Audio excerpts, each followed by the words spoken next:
Ambassador Riva Gamli, thus the chairperson. Um, thank you. Chief Secretary of Meghalaya, Honorable MPs, yes, and Honorable Ministers whom we have, and the Ambassador, the High Commissioner from Bangladesh, and all the Madam Shakuntala and all the distinguished participants here today. I'm privileged to be a part of this, this conclave for the third time, yeah. And that it's and this conclave, which is, as it was mentioned to us, the KIZUNA, is a vindication of what we all understand and believe. That the opened to see and conducive economic relationship protocol infra and all other needed elements are so much important, so much required and important for growth and development of any region.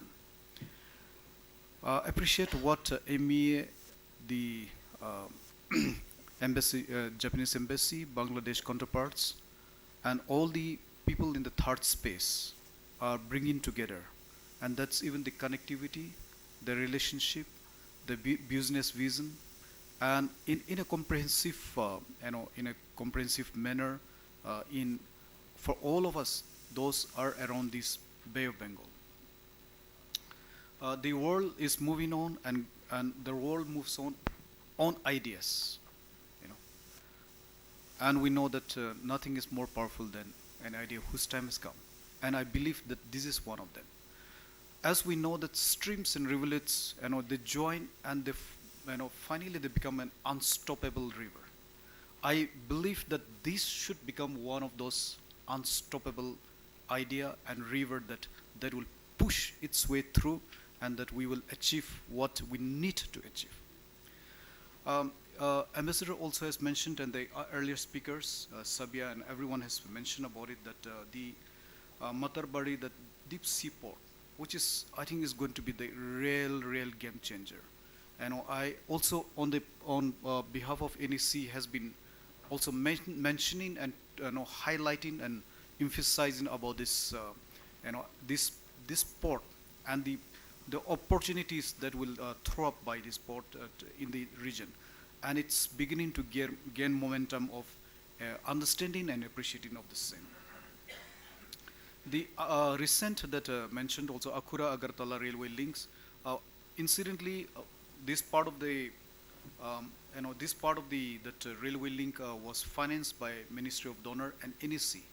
It came to about 700 crores, and a short span of 5 kilometers plus, but very expensive. And it was built in a marshy land. I went to see at different stages of construction.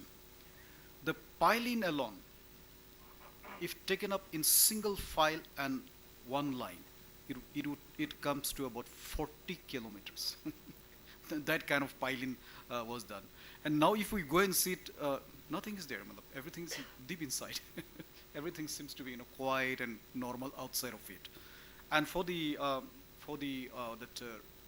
the railway station that was put up, and we have to bring in about 1.8 lakh truckloads of art to be dumped. So that's the kind of heavy duty that's happening, and I'm very happy that our two honorable prime ministers of India and Bangladesh have recently inaugurated the same, and I'm sure that it will become operational and effective very soon. And we talk about the Dauki opening, very important.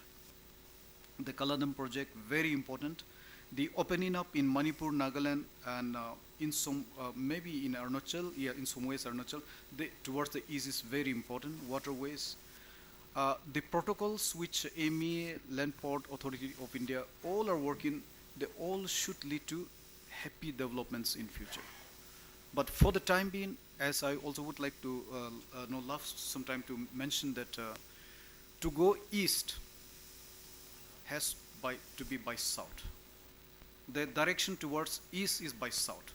So Northeast has to go first by south through Bangladesh, through the Matarbari deep sea port, through Dauki and through the waterways, and we go to the sea, and from the sea we will go east or west or everywhere.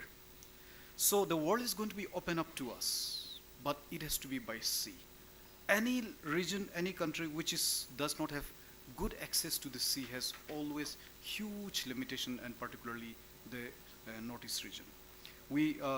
I would like to just say that yes, let's keep it going on, and that all these ideas need huge and consistent push, and we all see that is gathering, that strength and that force is gathering now. In fact, in conclude, I just want to say something which of late has become one of my favorite topic again, and so but it's relevant to what we are talking today. The India has decided to keep the GDP size by 2047, when we become 100 years of independence, to be around $30 trillion. Now that's very, very high. Some of the studies says that okay, it may not be 30, but it may be slightly around $25 trillion plus minus. But that's big money.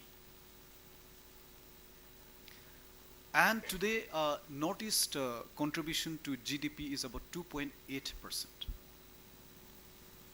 Going by our land mass and population, I think it's in all fairness that we can aspire.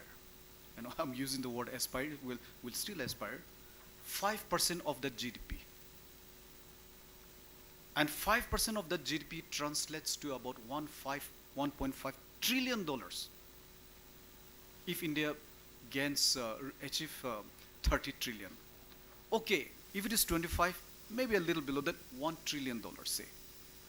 And $1 trillion is big, big, big money. Huge. And will Northeast be prepared for that? This is a question that we need to ask. And all these efforts of what we are doing right today in this fourth conclave that we are taken up, anchored by the Asian Conference, is going to be a very important contribution to that direction and ambition and that target. Whether we like it or not, we need to move with the country and the world. And now the region needs to look at $1 trillion, 23, 24 years hence now. And all this will be possible by the openings that we are talking about. And also, I would like to say in 1-2 sentences that the technology that we need to bring about. So the other day in NEC, the plenary, we also talk about the Industry 4.0. So the Industry 4.0 also needs to move in a big way, and that's where I think we all can give further thoughts. In conclusion, I want to say that NEC is mandated, positioned, along with Ministry of Donor, to take forward important agendas and important agendas and important issues of the region, and bring together them and take them forward. So we are mandated, we are tasked with that, and on the part of NEC, I just would like to say that we will do whatever that little we can do, including what's building up by this conclave, and maybe in the next plenary meeting, which is understandably, and which is of course the biggest and the highest forum for Northeast, in NEC plenary meeting, we can highlight this, and somewhere we will try to place what we are talking today, and then that will give the momentum, because the NEC council is the members are the honorable governors, all the 8 of them, honorable chief ministers, and my minister is the vice chairman, and honorable union home minister is the chairman. So it's a very, very high profile forum, and we will like to somewhere incorporate what we are doing thoughtfully, and we hope that what we are doing over the years all over the last few years will begin to bear fruit. But as I said, that we will let's continue to uh, continue to persist on this, and otherwise we see that even in the last 4 years, I've attended many conferences in the region. We come and go, good things spoken, shared, but then that somewhere, that consistency of that persistency of taking forward sometimes, many times get missed out. But I believe this one will be different, and I would once again tell to Sabia Saab and his team and all the all the esteemed members who are involved in this, to and not to let it up, and keep persistently pushing till we reach the logical end. Thank you.